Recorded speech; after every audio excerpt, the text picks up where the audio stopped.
हरि लीलाएं 60 व्यक्ति को मेरी कथा नहीं सुना। 60 कौन है? जो जानबूझ करके बदमाशी करे वो 60। रावण कौन था? रावण 60 था, वेदों का पंडित था, लेकिन मानता कुछ नहीं था। बार बार उसके लिए 60 शब्द का प्रयोग किया गया। जो हठी हो उसे मेरी राम कथा नहीं सुना।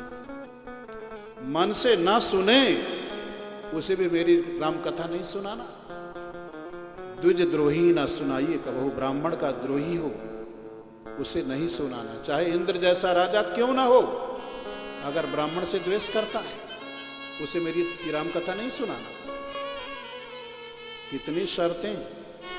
भगवान ने महाभारत की युद्धस्थली में अर्जुन को गीता ज्ञान का उपदेश दिया, और गीता ज्ञान का उपदेश करने के बाद भगवान कृष्ण ने भी अनेक शर्तें उसमें लागू कर दिया। अनेक शर्तें लागू कर दिया। इदं ते ना तपस्काय ना भक्ताय कदाचन न च शुश्रूषवे वाच्यं न च मां योऽभ्यसूयति न च मां योऽभ्यसूयति। भगवान कृष्ण कहने लगे, देखो अर्जुन, मेरी ये जो गीता है उसको नहीं सुनाना जो तपस्वी ना हो, जो तपस्वी ना हो उसे नहीं सुनाना। आप सब यहाँ पर आकर के बैठे हैं दूर दूर से, कोई कहीं से कोई कहीं से, अपना घर द्वार परिवार काम काज सब छोड़ करके यहाँ पर बैठ करके कथा का रसपान कर रहे हैं। नीचे बैठे हैं, ऊपर बैठे हैं। अब बैठना 4-4 घंटे बैठना, शायद लगातार आप नहीं बैठे होंगे 4 घंटे लगातार, लेकिन यहाँ कथा के लोभ से आप बैठे। ये बैठना आपकी बहुत बड़ी तपस्या है। भगवान के लिए बैठे हैं आप, उनकी कथा के लिए बैठे हैं आप। बैठने में कष्ट है लेकिन बैठे हैं, ये आपकी तपस्या है। भगवान कहते हैं जो तपस्वी ना हो मेरी गीता उसे नहीं सुना। ना भक्ताए, जो भक्त ना हो उसे मेरी गीता नहीं सुनाना। सुनना ना चाहे जबरदस्ती बिठा करके पकड़ करके उसे नहीं सुनाना। और न च माम योऽभ्यसूयति, जो मुझ में दोषारोपण करे, दोष निकाले, भगवान में जो दोषारोपण करे, दोष निकाले, उसे इस गीता को नहीं सुनाना। ये बड़ी शर्तें थी, लेकिन संत महापुरुषों ने इन सारी शर्तों को तोड़ दिया। संतों ने कहा अगर भगवान की कथा 60 व्यक्ति को नहीं सुनाएंगे तो सुधरेगा कैसे? 60 सुधरहि सत्संगति पाई। ना सुनना चाहे भगवान की कथा से भागे। अगर उसे जबरदस्ती पकड़ करके मना करके कथा में बिठा करके नहीं सुनाएंगे उसका जीवन धन्य कैसे होगा?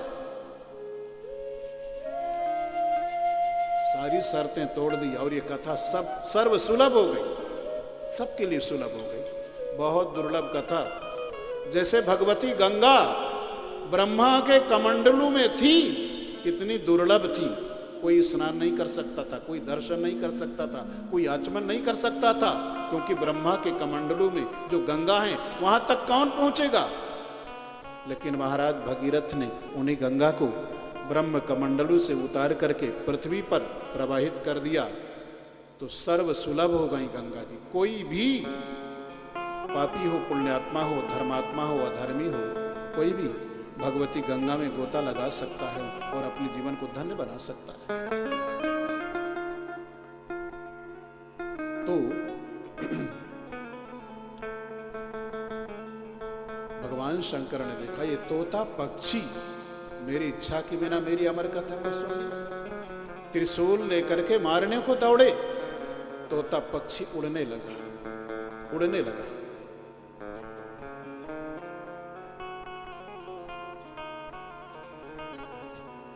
भगवान शंकर पीछा करने लगे, लेकिन शंकर जी तोता पक्षी का कोष बिगाड़ नहीं पा रहे, कुछ बिगाड़ नहीं पा रहे। उसने अमर कथा सुन ली है और भाई वही तोता पक्षी कालांतर में भगवान व्यास के पुत्र सुखदेव के रूप में जन्म लेता है। वही तोता पक्षी व्यास के पुत्र सुखदेव के रूप में जन्म लेता है। भगवान की कथा कहां से कहां पहुंचा देती है, कहां से कहां पहुंचा देती है। भगवती गंगा के पावन तट पर महाराज परीक्षित को जिस समय भगवान सुखदेव श्रीमद् भागवत कथा सुनाने जा रहे थे, स्वर्ग के देवताओं ने देखा कथा रूपी अमृत का पान करने का बहुत सुंदर अवसर है ये। स्वर्ग से देवता अमृत का कलश लेकर के गंगा के तट पर, जहां सुखदेव जी महाराज परीक्षित को कथा सुनाने जा रहे थे, वहां पर पहुंचे। सुखदेव जी को प्रणाम करके देवता निवेदन करने लगे, महाराज हम देवता स्वर्ग से अमृत का कलश लेकर के आए हैं, ये लीजिए अमृत का कलश, महाराज परीक्षित को आप पिला दीजिए, ये अमर हो जाएंगी, इनकी मृत्यु नहीं होगी, और इस अमृत के बदले आप हमें भागवत कथा रूपी अमृत का पान करवा दीजिए। सुन करके सुखदेव जी हंस पड़े और हंस करके कहने लगे, देवताओं अपने कार्य को सिद्ध करने में तुम बहुत कुशल हो, बहुत निपुण हो। ऐसा कौन नासमझ होगा जो कांच को लेकर के उसके बदले में मणि को देना चाहे। सुखदेव जी ने मना कर दिया। देवताओं से कहने लगे, क्व सुधा क्व कथा लोके क्व काचः क्व मणिर्महा ब्रह्मरातो विचार्यैवं तदा देवान् जहास तदा देवान् जहास। सुखदेव जी कहने लगे, देवताओं कहां तुम्हारे स्वर्ग का तुच्छ अमृत और कहां हमारे पास इस पृथ्वी पर भागवत कथा रूपी अमृत। तुम्हारे स्वर्ग का जो अमृत है वो तुच्छ है, वो कांच के समान है। हमारे पास पृथ्वी पर भागवत कथा रूपी जो अमृत है वो मणि के समान जीवन में दिव्य प्रकाश करने वाला है। ऐसा कौन नासमझ होगा जो मणि को गंवा करके बदले में कांच को लेना चाहेगा। भगवान सुखदेव ने देवताओं को वापस कर दिया, लेकिन उनको भागवत कथा नहीं सुनाई। श्रीमद् भागवती वार्ता सुराणाम अपि दुर्लभ, देवताओं को भी दुर्लभ है ये कथा। सुखदेव जी ने देवताओं को क्यों वापस कर दी?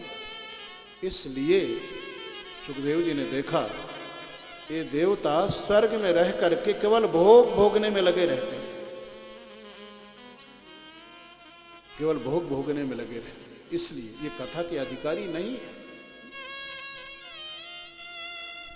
एक बार देवर्षि नारद अनेक लोकांतरों में भ्रमण करते हुए जिस समय इस पृथ्वी लोक में आए, पृथ्वी लोक में आकर के नारद जी अनेक तीर्थों की यात्रा करते, अनेक तीर्थों की यात्रा करते।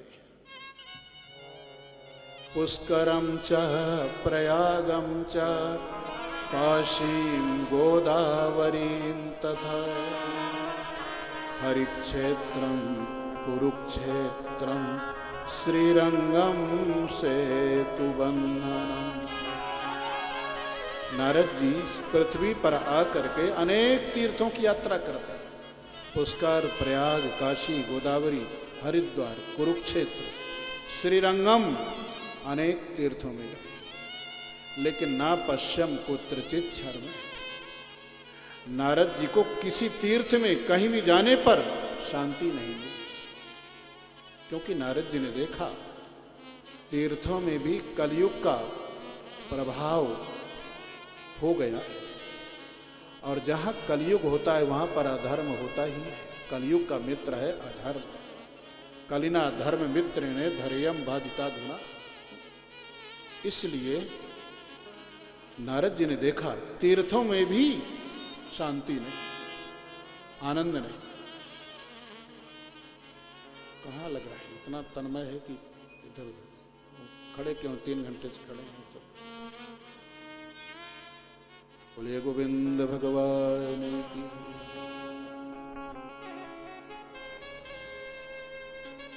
नारद जी ने देखा तीर्थों में भी सत्यम नास्ति तपः शौचम दया दानम न विद्यते, सत्य बोलने वाले नहीं रहे, तपस्या करने वाले नहीं रहे, दया करने वाले, दान करने वाले नहीं रहे। कलयुग के मनुष्य केवल उदर पोषण में लगे हैं, पेट भरने में लगे हैं। कोई योगी नहीं, कोई सिद्ध नहीं, कोई सत्कर्म करने वाला नहीं। जैसे कलयुग के दावानल के द्वारा सारे साधन भस्म हो गए। कलयुग का विचित्र दृश्य देखते देखते नारद जी जिस समय भगवान श्री कृष्ण चंद्र की लीला स्थली श्री वृंदावन धाम में पहुंचे, वहां पर जाकर के यमुना के तट पर देखा विचित्र दृश्य। एक जवान स्त्री रो रही है, उसके सामने दो बूढ़े आदमी बेहोश होकर के पड़े। एक तो बूढ़े हैं, दूसरे बेहोश हैं। वो स्त्री उन दोनों को होश में लाने के लिए जोर जोर से आवाज लगा रही है। शुश्रूषन्ति प्रबोधन्ति, उनके कान में आवाज लगा रही है, उनकी बेहोशी को भंग करने का प्रयास कर रही है। लेकिन उनकी बेहोशी इतनी भयंकर है, वो नहीं जग रहे। लेकिन भाई वो स्त्री अकेली नहीं है, सैकड़ों स्त्रियां उसकी सेवा में उपस्थित है। वो उसको सांत्वना बंधा रही है, लेकिन वो स्त्री, उसको शांति नहीं मिल रही है। उसी समय नारद जी वहां पर उपस्थित होते। उस स्त्री ने नारद जी को देखा, उठ करके खड़ी हो गई, आवाज लगाया, भो भो साधो क्षणं तिष्ठ मच्चिंतामपि नाशय दर्शनं तव लोकस्य सर्वथा गहरं परम्। भो भो साधो क्षणं तिष्ठ। उस स्त्री ने नारद जी को सामने देखा, उठ करके खड़ी हो गई। कोई संत महापुरुष सामने दृष्टिगोचर हो, उनका स्वागत करना चाहिए, उनको प्रणाम करना चाहिए, उनका अभिवादन करना चाहिए। तो उठ करके खड़ी हो गई और उसने आवाज लगाया, महात्मा जी क्षणम तिष्ठ, थोड़ा सा समय मुझे भी दे दीजिए। ज्यादा समय नहीं मांगा, कह सकती थी 1 सप्ताह का समय दीजिए, ये कह सकती थी 15 दिन का समय दे दीजिए, कह सकती थी महीने भर का समय दे दीजिए, लेकिन नहीं, उसने कहा भो साधो क्षणम तिष्ठ, थोड़ा सा समय मुझे भी आप दो। इसका मतलब सच्चे संत का संग अगर थोड़ी देर के लिए भी मिल जाए तो हमारे जीवन में चमत्कार हो जाता है। श्री हनुमान जी महाराज लंका में गए, लंका में प्रवेश करना चाहते हैं, लेकिन चारों तरफ रखवाले ही रखवाले। सोचने लगे कैसे प्रवेश करें, रावण का सुरक्षा प्रबंध बड़ा कड़ा है, तो मच्छर जैसे छोटे बनकर के भीतर प्रवेश करने लगे। फिर भी लंकिनी ने धर दबोचा, पकड़ लिया। अब आप समझ सकते हैं, इसका मतलब रावण की लंका में उसकी इच्छा के विरुद्ध एक मच्छर भी भीतर प्रवेश नहीं कर सकता। अरे भाई, आपके कमरे में कौन मच्छर आया, कौन बाहर गया, कौन भीतर आया, मच्छर पर कौन नजर रखता है। लेकिन रावण की लंका में इतना कड़ा सुरक्षा प्रबंध, हनुमान जी मच्छर जैसे छोटे बन करके प्रवेश करने लगे। लंकिनी ने पकड़ लिया, कहने लगी तू चोर है, मेरी लंका में प्रवेश करने जा रहा है। मेरा व्रत है, मैं चोरों का आहार करती हूँ। कोई अन्न का आहार करे, कोई फल का आहार करे, कोई दूध का आहार करे। लंकिनी ने कहा मोर आहार जहां लगी चोरा, मैं चोर का आहार करती हूँ। श्री हनुमान जी ने देखा दुनिया का सबसे बड़ा चोर है रावण। हजारों स्त्रियों के होने के बाद भी भगवान श्री राघवेंद्र सरकार की प्रिया श्री सीता जी को चुरा करके लाया इतना बड़ा चोर, और उसकी रक्षा कर रही है, और मैं चोर का पता लगाने आया तो मुझे चोर समझ रही है। इसका मतलब इसकी खोपड़ी बिल्कुल उल्टी है। हनुमान जी ने लंकनी की खोपड़ी में एक मुक्का मारा। जहां बीमारी होती है वहीं पर तो प्रहार किया जाता है, ऑपरेशन वहीं होता है जहां बीमारी होती है। हनुमान जी ने देखा इसकी खोपड़ी बिल्कुल उल्टी, एक मुक्का मारा, मुख के बल गिर पड़ी, मुख से रक्त की धारा बह निकली।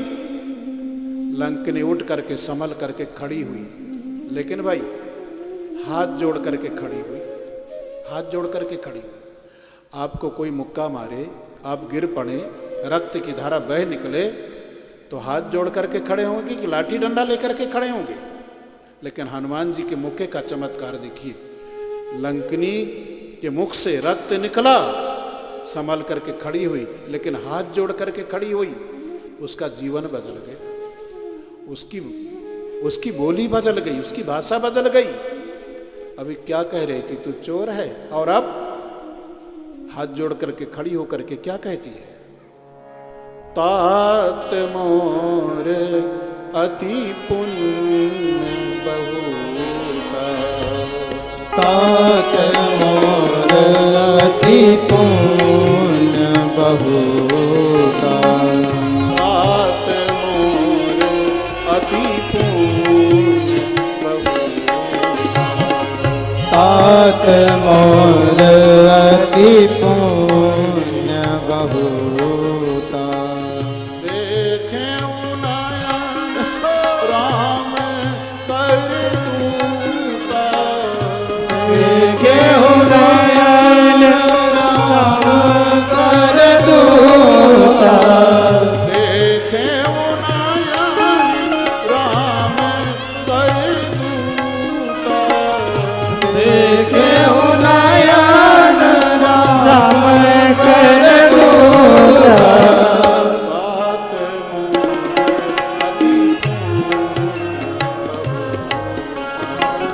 तात मोर अति तात मोर अति पुण्य बहुता।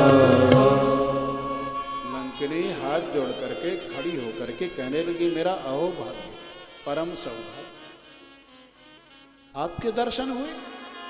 और लंकनी ने एक बहुत अच्छी बात कही, लंकनी ने एक बहुत अच्छी बात कही, इधर ध्यान दे। लंकनी हनुमान जी से कहने लगी, महाराज बहुत अच्छा सत्संग हुआ, बहुत अच्छा सत्संग हुआ। तो हनुमान जी ने कौन सा सत्संग किया था? हनुमान जी ने तो मुक्का ही मारा। क्या सत्संग में मुक्केबाजी होती है? लेकिन भाई सत्संग में मुक्केबाजी ही होती है, सत्संग में मुक्केबाजी ही होती है। वक्ता की वाणी का मुक्का श्रोता के मस्तिष्क पर चलता रहता है, चलता रहता है। जैसे हनुमान जी ने लंकनी की खोपड़ी पर मुक्के का प्रहार किया, वैसे ही वक्ता की वाणी का मुक्का श्रोता के मस्तिष्क पर चलता रहता है। और पता नहीं वक्ता की वाणी का कौन सा मुक्का श्रोता के मस्तिष्क पर चमत्कार कर दे कि उसका जीवन बदल जाए।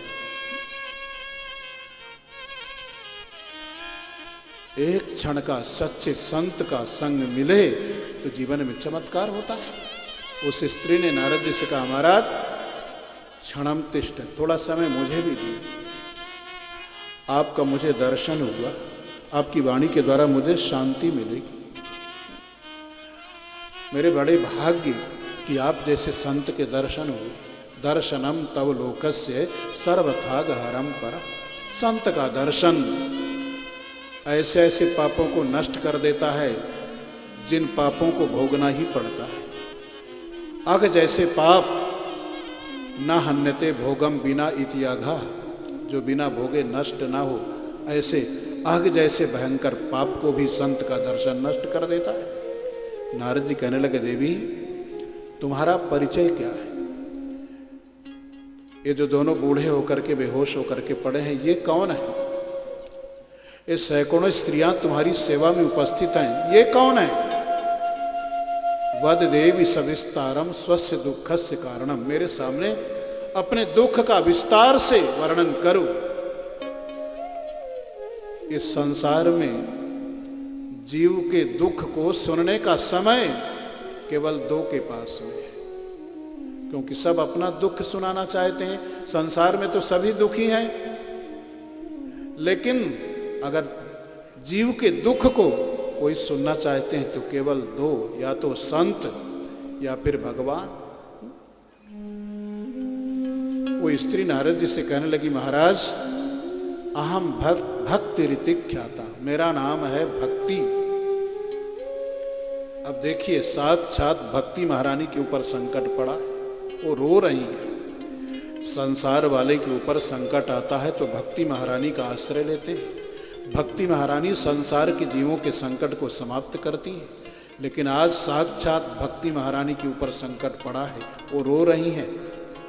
इसका मतलब भक्ति महारानी के संकट को कौन दूर करे? ये संत, ये भगवान के भक्त भक्ति महारानी के संकट को भी नष्ट कर देते हैं। अपना परिचय दिया, मेरा नाम है भक्ति। ये जो दोनों बूढ़े होकर के बेहोश होकर के पड़े हैं, ये मेरे बेटे हैं। एक का नाम है ज्ञान, दूसरे का नाम है वैराग्य। ज्ञान वैराग्य नाम आनौ काल योगेन जर्जरौ। महाराज ये मेरे दोनों पुत्र ज्ञान और वैराग्य समय के प्रभाव से बूढ़े हो गए और बेहोश होकर के पड़े। भक्ति महारानी कहने लगी, ये जो सैकड़ों स्त्रियां हैं जो मेरी सेवा में उपस्थित हैं, ये कोई साधारण नहीं है। गंगाद्याः सरितश्चैमाः, गंगा यमुना सरस्वती नर्मदा कावेरी कृष्णा इत्यादि नदियां स्त्री के रूप में मेरी सेवा में उपस्थित हैं। इसका मतलब है जहां पर भगवान की भक्ति होती है और जहां पर भगवान की कथा होती है, वहां सारे तीर्थ उपस्थित हो जाते हैं। तत्रैव गंगा यमुना त्रिवेणी गोदावरी सिंधु सरस्वती च सर्वाणि तीर्थानि निवसन्ति तत्र यत्राच्युतोदार कथा प्रसंगः यत्राच्युतोदार कथा प्रसंगः। जहाँ पर भगवान की कथा होती है और जहाँ पर भगवान की भक्ति होती है, वहाँ सारे तीर्थ उपस्थित हो जाते हैं। भक्ति महारानी नारद जी से कहने लगी, गंगा यमुना सरस्वती नर्मदा कावेरी कृष्णा इत्यादि नदियाँ स्त्री के रूप में मेरी सेवा में उपस्थित हैं, फिर भी मुझे शांति नहीं। भक्ति महारानी कहने लगी, महाराज पहले मैं भी बूढ़ी हो गई थी, लेकिन श्री वृंदावन धाम में आकर के इस धाम के प्रभाव से मैं जवान हो गई। क्या बूढ़ा व्यक्ति जवान हो सकता है? भक्ति बूढ़ी हो गई थी, लेकिन वृंदावन धाम में आकर के जवान हो गई। देखिए भक्ति का मतलब हमारे आपके हृदय में एक जो भाव है, हम कथा सत्संग से वंचित रहते हैं तो हमारे हृदय की जो भक्ति है वो बूढ़ी हो जाती है, जो भाव है वो बूढ़ा हो जाता है। भाव का ह्रास हुआ, इसको बोलते हैं भक्ति बूढ़ी हो गई। भक्ति बाहर से नहीं आती है, ज्ञान बाहर से नहीं आता। भक्ति ज्ञान वैराग्य ये व्यापक तत्व हैं। हमारे आपके हृदय में भक्ति है, ज्ञान है, वैराग्य है। जैसे पानी सरोवर में, तालाब में पानी भरा है, लेकिन उसके ऊपर काई आ गई, काई तो पानी नहीं दिखाई देता। इसी प्रकार अज्ञान का ये जो आवरण आया, उसने भक्ति का ह्रास कर दिया, भाव का ह्रास कर दिया। इसको बोलते हैं भक्ति बूढ़ी हो गई। अब आप कथा सुन रहे हैं, कथा सुनते सुनते आपके हृदय में जो भक्ति बूढ़ी होकर के पड़ी है वो जवान होगी। कुछ आज कुछ कल, क्रमशः प्रतिदिन आपके हृदय की भक्ति जवान होगी। इस श्री वृंदावन धाम हृदय में बसे तो भक्ति तरुण होती है। कैसा भी नास्तिक, उससे नास्तिक व्यक्ति श्री वृंदावन धाम में चला जाए, महीना 15 दिन तक रह जाए, तो उसका भी जीवन बदल जाएगा। भक्ति का कुछ ना कुछ कण लेकर के वो लौटेगा। भक्ति महारानी कहने लगी, वृंदावन धाम के प्रभाव से मैं जवान हो गई, लेकिन मेरे बेटे ज्ञान वैराग्य यहाँ पर बूढ़े होकर के बेहोश होकर के पड़े। इनका कोई ज्ञान वैराग्य का यहाँ पर कोई ग्राहक नहीं। मैं इनकी माँ हूँ, मैं जवान हूँ, ये मेरे बेटे हैं, ये बूढ़े बेहोश होकर के पड़े हैं। यही मेरे दुख का कारण है। माँ जवान हो, बेटे बूढ़े हो, तो माँ को कितना दुख होता है। नारद जी कहने लगे, देवी ये समय का प्रभाव है, ये कलयुग है, और भाई समय का भी तो अपना अधिकार होता है। चिंता करने की जरूरत नहीं, भगवान के चरणों का स्मरण करो। नारद जी कहने लगे, मैं तुम्हारे पुत्र ज्ञान वैराग्य को चैतन्य करूंगा, इनकी बेहोशी को भंग करके इनको चैतन्य करूंगा, और मैं इनको बूढ़ा से जवान बनाऊंगा। ऐसा कह करके नारद जी ज्ञान वैराग्य जहां पर पड़े थे उनके पास में गए, उनके कान में आवाज लगाने लगे, ज्ञान प्रबुद्धताम शीघ्रम रे वैराग्य प्रबुद्धताम। ज्ञान जग जाओ, वैराग्य जग जाओ।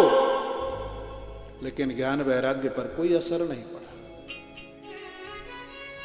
हम सो रहे हैं मोह की निद्रा में, सो रहे हैं। मोह की रात्रि बड़ी लंबी होती है। ये रात्रि जिसमें हम आप सोते हैं नित्य प्रति, ये तो 8 घंटे की रात्रि, 10 घंटे 12 घंटे की रात्रि। इसमें जगते हैं, सोते हैं, जगते हैं, सोते हैं। लेकिन मोह की रात्रि बड़ी, बहुत बड़ी रात्रि, जन्म जन्मांतर व्यतीत हो गए मोह की रात्रि में सोते सोते। कौन जगाएगा? कोई संत महापुरुष कृपा करके हमारी मोह की निद्रा को समाप्त करके हमको जागृत कर सकते हैं। नारद जी ने ज्ञान वैराग्य के कान के पास जाकर के आवाज लगाया, ज्ञान जग जाओ, वैराग्य जग जाओ। लेकिन कोई असर नहीं पड़ा। तो वेदों का पाठ सुनाने लगे, कोई असर नहीं पड़ा। वेदांत सुना गए, ज्ञान वैराग्य पर कोई असर नहीं पड़ा। तो गीता पाठैर मुहुर्मुहुः, ज्ञान वैराग्य की निद्रा को, बेहोशी को भंग करने के लिए गीता का पाठ बार बार सुनाने लगे। जब गीता का पाठ करने लगे तो ज्ञान वैराग्य कुछ कुछ नेत्र खोलते थे, फिर बेहोश हो जाते थे। अब तो नारद जी सोचने लगे, मेरे पास में कोई उपाय नहीं रहा, इनकी बेहोशी बड़ी भयंकर है। भगवान का स्मरण करने लगे। क्या करना चाहिए? आकाशवाणी हुई। आकाशवाणी ने कहा, देवर से आपका प्रयास सफल होगा। ज्ञान वैराग्य को अगर चैतन्य करना है, इनको बूढ़ा से जवान बनाना है, तो इसके लिए सत्कर्म करो, सत्कर्म करो। नारद जी कहने लगे, ये तो बताइए मैं कौन सा सत्कर्म करूं? आकाशवाणी ने कहा, ये मैं नहीं बताने वाली, वो सत्कर्म बताएंगे संतों के पास में जाओ। नारद जी संतों के पास में जाकर के पूछने लगे। संतों में हाहाकार मच गया। संत कहने लगे, नारद जैसे महापुरुष जिस उपाय को नहीं जानते उसे हम कैसे बता सकते हैं? कोई बता ना सका। नारद जी बहुत परेशान हुए। निर्णय किया, चल करके बद्रीनाथ धाम में तपस्या करूंगा, कोई निष्कर्ष निकलेगा। नारद जी श्री बद्रीनाथ धाम में आए। वहां पर सनक, सनंदन, सनातन, सनत कुमार, ये ब्रह्मा के 4 जो मानस पुत्र हैं, इनके दर्शन हुए। नारद जी इन चारों महात्माओं को प्रणाम करके निवेदन करने लगे, मेरे ऊपर कृपा करो, ज्ञान वैराग्य के उद्धार का उपाय बताओ।